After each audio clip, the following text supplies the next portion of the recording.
Abantu abari kujanja b'endwara ya autism abarimo abashaho abashomesa hamwe n'abandi nobo babangwire abazira bine endwara egi.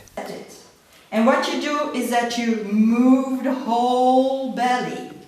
So you're not rubbing on the belly, but you're moving the whole belly. So counterclockwise, clockwise.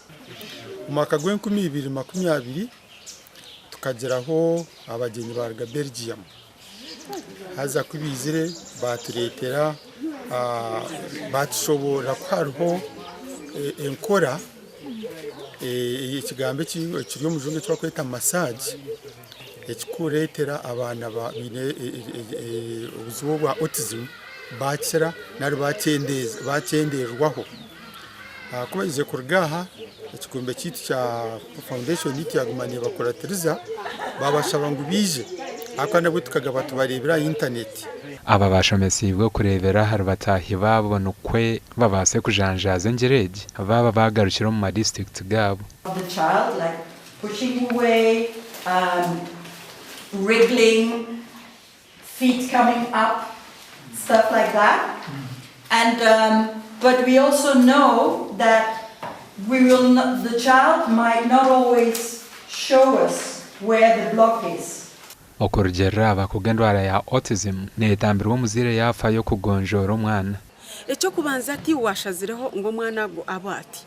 Obundi numweshanga mukutomerana bekarwo wanyu mwina mahembo wanyu mwineki wanyu nizakifaruzo wanyu naheza kubashobora mbwenu omwana oguwa oyine kumukwato mana we no mwana nkabandi hazane kirabo okurgo waruhanga mureke tuikize ne dini yonka ezite dini zitu zitwongerero ngo obuwa mtunga ticyago reka kumureba nke kizarwo kamutambika kuriya no mwana nkabandi.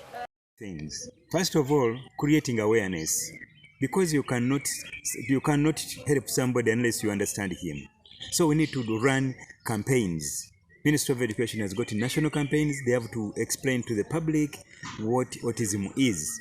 Omushomo guhendire kureba ngo endwara ya autism yakingirwa kandi okurugera kucyondoza okukozerwe kitongore cha kwigong sensory message yo mu ihanga rya Belgium nukoreka ngo abana bine endwara egi bakanyere mnongo mbyaro kusingo mu matawuni gasha kwa Susan Charles.